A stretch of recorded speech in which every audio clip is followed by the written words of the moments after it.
오늘은 짐승의 표 666이라는 제목으로 말씀을 드리겠습니다. 요한계시록 13장 16절에 보면은 그가 모든 자, 곧 작은 자나 큰 자나 부자나 가난한 자나 자유인이나 종들에게 그 오른손에나 이마에 표를 받게 하고 누구든지 이 표를 가진 자 외에는 매매를 못하게 하니 이 표는 곧 짐승의 이름이나 그 이름의 수라. 지혜가 여기 있으니 총명한 자는 그 짐승의 수를 세어보라. 그것은 사람의 수니 그의 수는 666이니라. 네, 666. 이 성경에 나오는 숫자 가운데 사람들이 제일 흥미를 느끼고 또 제일 알고 싶어하는 그런 그 숫자가 있으면 666, 666일 것입니다. 이 짐승의 표 666에 대한 말씀. 하나 더 요한계시록 14장 9절에 보게 되면 또 다른 천사 곧 셋째가 그 뒤를 따라 큰 음성으로 이르되 만일 누구든지 짐승과 그의 우상에게 경배하고 이마에나 손에 표를 받으면 그도 하나님의 진노의 포도주를 마시리니 그 진노의 잔에 섞인 것이 없이 부은 포도주라. 거룩한 천사들 앞과 어린 양 앞에서 불과 유황으로 고난을 받으리니 그 고난의 연기가 세세토록 올라가리로다. 짐승과 그의 우상에게 경배하고 그의 이름표를 받는 자는 누구든지 밤낮 쉼을 얻지 못하리라 하더라. 네. 이 짐승의 표 받게 되면은 지옥에서 밤낮 고통을 받고 쉼을 얻지 못한다. 이 짐승의 표가 참 무서운 것이군요. 지옥에 가는 그 승차권과 같은 그렇게 우리가 이해할 수가 있습니다. 네, 짐승의 표를 받을 때 여기에 경배한다고 했습니다. 네. 짐승의 표를 받는 사람들은 이 짐승을 경배하는 그런 사람들이다 하는 것을 또 여기서 우리가 볼 수가 있습니다. 저희 계속 짐승이 나오는데 이게 어떤 짐승인가 하는 것입니다. 네, 짐승은 누구입니까? 여기 이 사진에 있는 이 짐승 머리가 7이네요. 네, 짐승이 머리가 7이나 됩니다. 네, 그리고 가끔 가다가 머리가 둘 이렇게 태어나는 그런 짐승들이 가끔 있습니다만은 여긴 지금 7머리 인류 역사상 이런 그 짐승은 없었습니다. 게다가 7머리 10뿔이 또 있네요. 네, 어떤 거는 이 중에 3머리는 2개씩 뿔이 있고 나머지는 1개씩 뿔이 있고 참 기괴하기 짝이 없는 그런 그 짐승입니다. 이 짐승은 누군가? 요한계시록 13장 1절에 바다에서 한 짐승이 나오는데 뿔이 10이요. 머리가 7이라. 네. 바다에서 이 짐승이 나온다고 했습니다. 이 짐승을 여태까지 본 적이 없으니까 이 짐승은 이 지구상에 실제로 생존하는 그런 짐승은 아닙니다. 이 짐승은 비유로 말씀한 것입니다.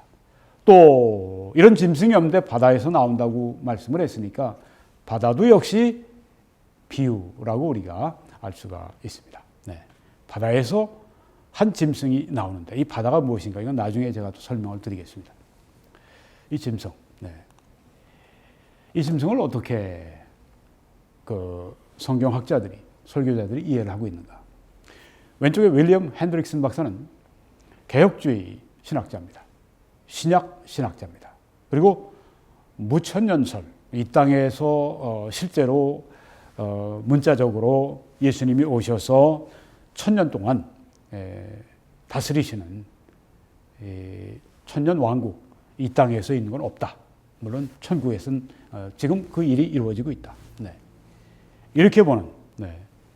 그리고 이제 요한계시록을 비유로 대부분 비유로 보는 그런 그 입장이 바로 이 핸드릭슨 박사 측의 입장입니다. 무천년설. 네.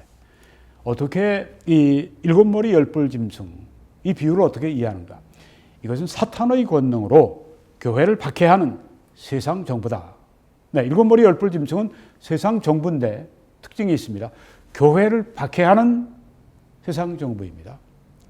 근데 이 교회를 박해할 때 뒤에서 사탄이 그 모든 일에 배후에 있죠. 즉 사탄이 권능 주고 사탄의 권능으로 교회를 박해하는 세상 정부는 이 지구상에 나타난 모든 세상 정부는 교회를 박해하는 세상 정부는 예전에는 이 개혁주의 입장에서는 교회가 이전에 이스라엘도 교회니까 네. 모든 이 세상에 이스라엘과 교회를 박해하는 모든 세상의 정부는 과거나 현재 미래 다 이것은 일곱 머리 열뿔 짐승으로 여기에 지금 비유한 것이다. 이렇게 본다고 하는 것입니다. 오른쪽으로 여러분이 보시면 거기에 두 분 있습니다. 왼쪽에 세계적인 강해 설교자 존 메가더 목사님, 오른쪽에는 또 유명한 조직신학자 존 월보더가 있습니다. 이분은 다나스 신학교에서 수십 년 동안 조직신학 교수를 하면서 특별히 이 종말론에 대해서 그 가장 오랫동안 그렇게 가르치고 했던 학자입니다. 아주 종말론의 대가라고 볼 수 있죠. 이 두 분은 세대주의적 전천년설을 신봉합니다. 그리고 이렇게 해석을 합니다. 여기 지금 일곱 머리 열뿔 짐승은 환란기, 앞으로 오게 될, 과거에 없었고 현재도 아니고 앞으로 오게 될 그 미증유의 7년 대환란이라고 부르기도 하는 그 환란기에 부활된 로마 제국, 즉 예전에 그 로마 제국의 영토, 지중해 그러니까 이제 주로 유럽이 되겠죠. 거기에 그 지역에서 일어나고 있는 그런 이 세력, 정치 세력, 그 부활된 로마 제국을 말하는 것이다. 그리고 그 부활된 로마 제국의 통치자, 환란기 때 세계적인 독재자, 그 부활된 로마 제국을 기반으로 해서 세계를 다스리는 세계의 통치자, the world ruler라고 보통 영어로 표현하는데요. 세계의 독재자. 그러니까 그가 대표하는 나라나 혹은 그가 적그리스도, 여기에 짐승, 혹은 적그리스도. 짐승은 바로 한 사람이기도 하고 세계의 독재자이고 또 그가 대표하고 있는, 그가 지배하는 환란기에 부활된 로마 제국이다. 이렇게 그 나라 혹은 그가 대표하는 나라 혹은 이 둘로 이해를 하는 것입니다. 짐승, 이건 나중에 더 자세하게 좀 알 필요가 있는데요. 이렇게 이해를 하고 있습니다. 이 짐승의 표를 오늘 말씀합니다. 여기에 우리가 집중합니다. 짐승의 표 혹은 짐승의 이름이라고 했습니다. 표, 그것은 짐승의 이름이고 혹은 짐승의 이름의 수라고 했고 또 혹은 줄여서 짐승의 수라고 했습니다. 이 짐승의 표가 무엇인가? 짐승의 표 666이 무엇인가? 오늘 본문에 보니까 이 표는 곧 짐승의 이름이라, 이 표, 짐승의 이 표, 짐승이 모든 자들에게 주는 이 표는 곧 짐승의 이름이라고 했습니다. 이 표는 짐승의 이름이군요. 그리고 또 그 이름의 수라, 이것은 이름이고 그 이름의 수자군요. 지혜가 여기 있으니 총명한 자는 그 짐승의 수를 세어보라. 짐승의 수, 그 짐승의 이름의 수를 말하죠. 그것은 사람의 수니, 그의 수는 666이니라. 사람의 수라고 또 말을 했습니다. 짐승의 수, 짐승의 이름의 수, 짐승의 표, 그것은 666이라고 했습니다. 666이 과연 무엇입니까? 짐승의 표 666에 대해서 아주 다양한 해석들이 있습니다. 얼마나 많은지 아주 다양한 해석들이 있습니다. 그중에 오늘 세 가지만 대표적으로 말씀을 드리겠습니다. 첫째는 숫자 666, 숫자를 풀이해서 해석하는 그런 아주 흥미로운 것이 있습니다. 또 두 번째는 짐승의 표 666은 이건 비유적으로 우리가 해석을 해야 한다. 세 번째 해석은 짐승의 표 666은 문자적으로 우리가 그렇게 해석을 해야 한다. 성경에 예수님이 베들레헴에서 출생하시리라고 했으면 그 예언, 미가서에 있는 5장 6절에 있는 그 예언은 그 문자 그대로 우리가 믿는 것처럼 이것도 문자 그대로 믿어야 된다. 이렇게 주장을 하는 것입니다. 자, 먼저 이 666에 대해서 숫자 풀이 설명을 드리면 이렇습니다.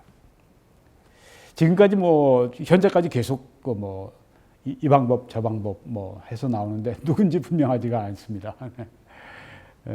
근데 제일 인기가 있는 건 네로입니다. 숫자 풀이에서 제일 잘 나오는 게 네로입니다. 네로 황제. 예전에 교회를 박해했던 그 네로 황제, 유명한 그 네로 황제를 이 숫자 풀이로 이렇게 많이들 해냅니다. 게마트리아라고 하는 것이 있는데요. 그 중에 유대교에서 사용하는 것입니다. 수비학이라고 하는데요. 이 숫자를 이용해서 히브리어 단어나 문장을 암호화하는 방법이라고 합니다.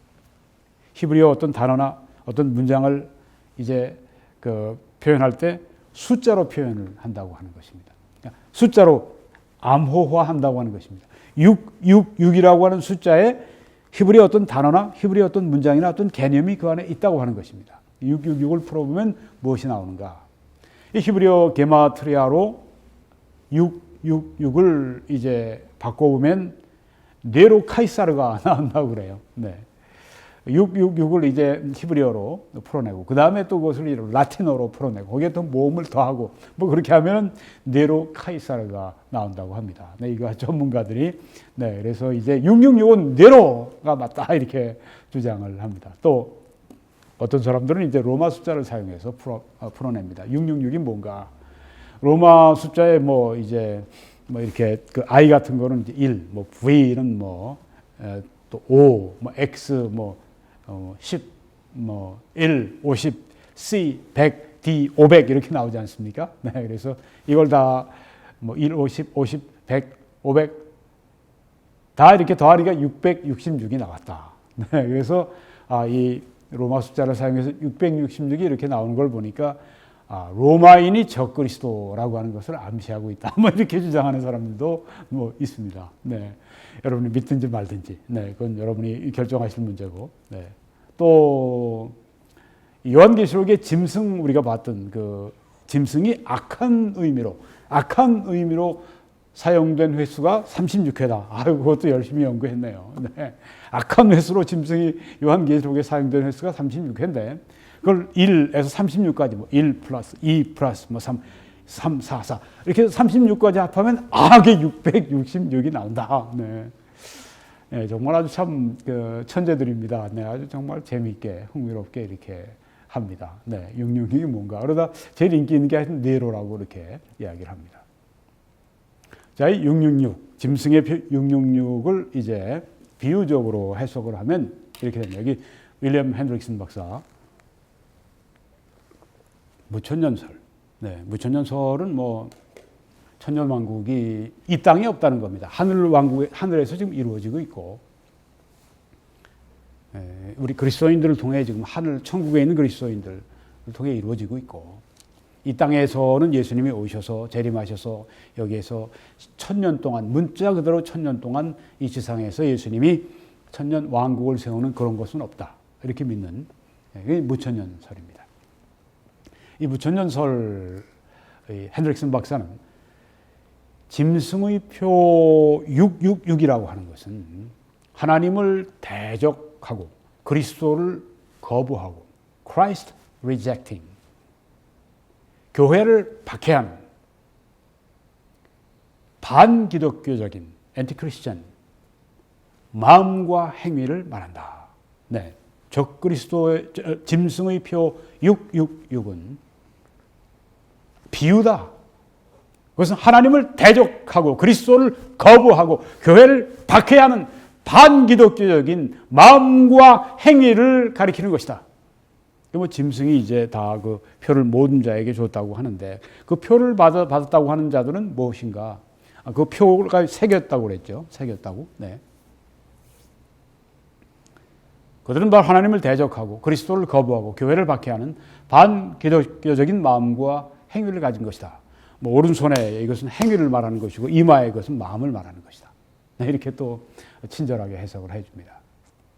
그리고 이제 예를 들어서 두아디라 교회, 우리 초대교회, 여기 그 요한계시록에 나오는 7교회 중에 한 교회인 두아디라 교회를 보게 되면은 그 두아디라 성읍이 굉장히 우상숭배가 심한 곳인데 거기에서 짐승의 표를 받지 않으면은 이렇게 그 하나님을 대적하고 그리스도를 거부하고 교회를 박해하고 그런 무리에 속해 있지 않고 교회, 그리스도인으로서 살게 되면 아주 박해와 가난과 환난 이런 것들을 체험했다. 그와 마찬가지다. 두아디라 교회는 온 시대, 온 교회의 형편을 말하고 있다. 네. 그래서 이제 시대가 그렇게 하나님의 말씀의 원리를 따라 살아가려고 하는 사람들, 그리스도의 종이 되려고 하는 사람들, 이런 사람들을 이렇게 박해하고 또 고난을 주고 그렇게 한다.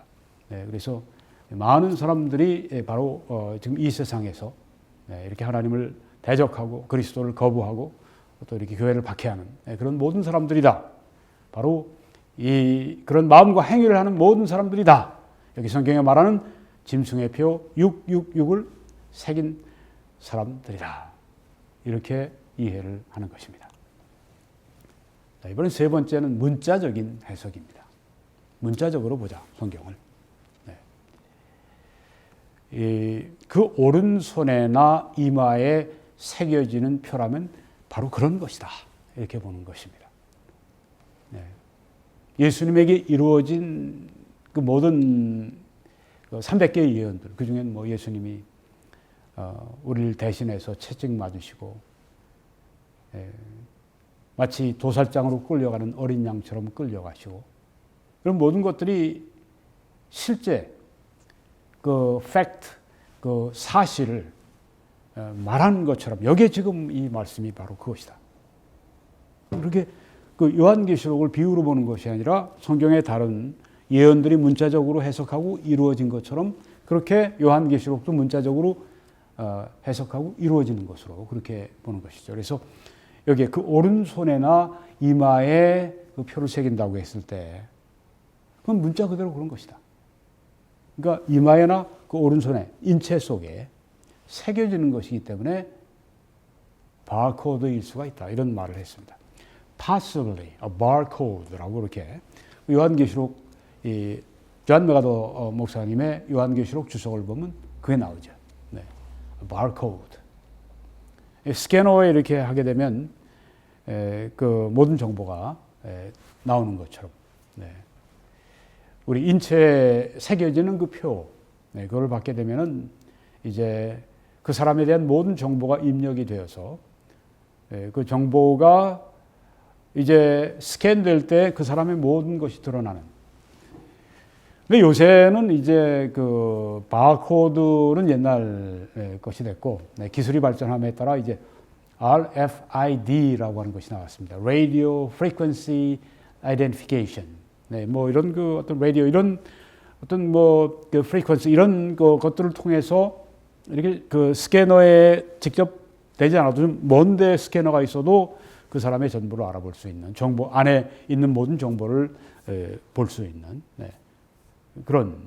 근데 그보다 조금 더 발전한 게 베리칩이라고 합니다. 베리칩이라고 하는 것은 여러분이 지금 오른쪽에 맨 위에 바코드가 보이고 그다음 밑에 이제 뭐 사람 손바닥에 있는 오른쪽에 하얀 것이 바로 이 쌀 한 톨입니다.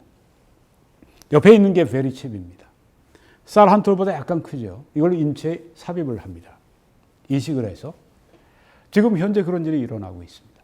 미국에서 그 환자들에게 그런 그 베리칩이 이식이 돼서 그 베리칩이 이제 그 환자들에 대한 모든 정보를 가지고 있어서 이제 의사들이 쉽게 그냥 그 환자에 대해서 그 모든 병력을 알 수 있고 그렇게 할 수 있도록 지금 진행이 되고 있습니다. 그래서 문자적으로 이렇게 이해를 하는 분들은 야 이런 베리칩 같은 것이 벌써 이식이 되고 뭐 이렇게 되는 걸 볼 때 예수님의 재림이 가까웠다 그렇게 생각을 하고 그래서 막 종말이 임박했다 이렇게 주장하고 또 겁도 주고 그렇게 하죠. 어떤 분들은 뭐 거리에서 한국에 보니까 뭐 여러 가지 써붙여서 막 이러고서 종로 같은 거리도 막 명동 거리도 막 다니고 네. 그런 뭐 모습도 우리가 사진으로나 직접 보거나 그렇게 하는데요. 네. 너무 또 공포를 주면 안 되죠. 네. 이런 것일 수 있다. 네. 이렇게 지금 이해를 합니다. 네. 뭐 오른손에나 이마에 새겨지는 표라고 그랬으니까 뭐 그럴 수 가능성이 있다. 네. 그렇게 보는 것이죠. 네. 이 짐승의 표 666은 이거 없이는 사고 팔 수가 없습니다. 사고 팔 수가 없으면 생존할 수가 없습니다. 죽는 것입니다. 근데 이 매매 수단인 이 짐승의 표 666을 받으면 또 이건 불과 유황으로 타는 못에 던져져서 밤낮 고통받고 밤낮 쉼을 얻지 못하는, 그래서 이걸 안 받으려고 그러죠. 네. 이걸 받게 되면은 죽는 것보다 더 무서운 일이 벌어지니까. 자, 이런 그 매매 수단, 네. 아주 절대적인 통제 경제 구조를 가질 때 이게 유효한 것이죠. 뭐 지금 우리 뭐 공산주의 국가 같은 데서 우리가 좀 그 힐끗 네, 그런 것을 볼 수 있습니다. 뭐 옛날에 불가리아 같은데 네, 거기에 공산주의자들이 말하는 게 바로 이런 내용을 이야기를 하는 글을 제가 읽었습니다. W.A. 크리스웰 박사님이라고 남침내기 유명한 목사님, 지금 주님께 가셨습니다만 그분이 인용한 거기 보면 그런 것이 나옵니다. 지금 중국이 그렇지 않습니까?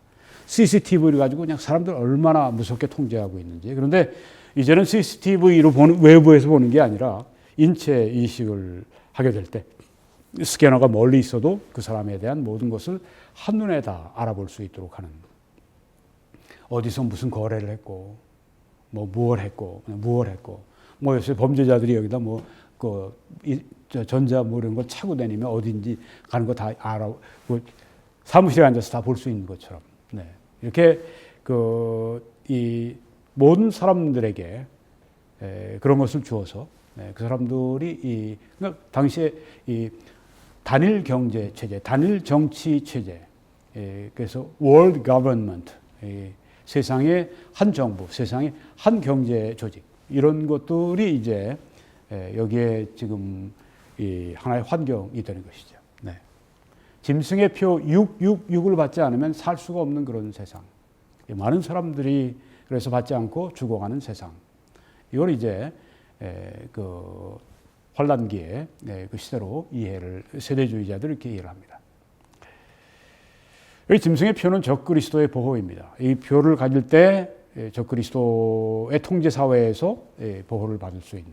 네. 반면에 우리가 요한계시록 7장에 보게 되면 거기에 유대 각 지파에서 12,000명씩 그렇게 뽑혀서 그들이 모이면 14만 4천 명인데 그들에게 하나님이 인을 치시는 것이 나오는데, 네. 그 인은 하나님의 보호를 말씀하고 있고요. 여기 지금 요한계시록 13장에 있는 짐승의 표는 적그리스도의 보호를 말하고 있는 것이다. 그렇게 말을 할 수가 있습니다. 마지막으로 짐승의 표 666은 사람의 수라고 했습니다. 그것은 사람의 수니 그의 수는 666이라고 말씀을 했습니다. 자, 이 6이라고 하는 숫자는 무엇일까요? 네.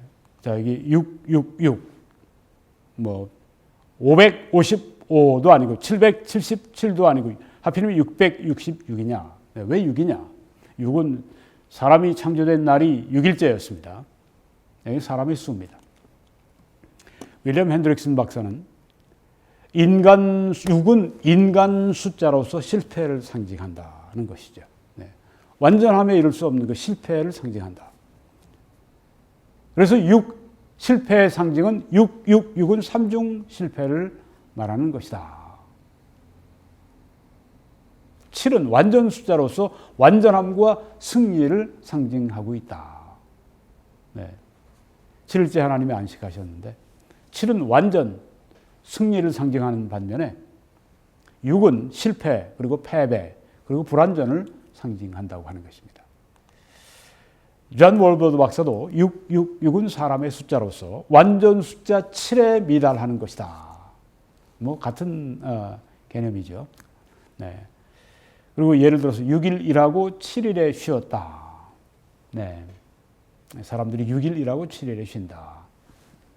또 뭐 6년 동안 땅을 기경하고 그 다음에는 7년째는 이제 농사를 거기에 짓지 않는다. 뭐 6이라는 숫자가 그런 것들이 있습니다. 느부갓네살의 금신상이 60 곱하기 6 규빗이다. 네, 인간과 관련된 그런 숫자 여기에 지금 보여주고 있습니다.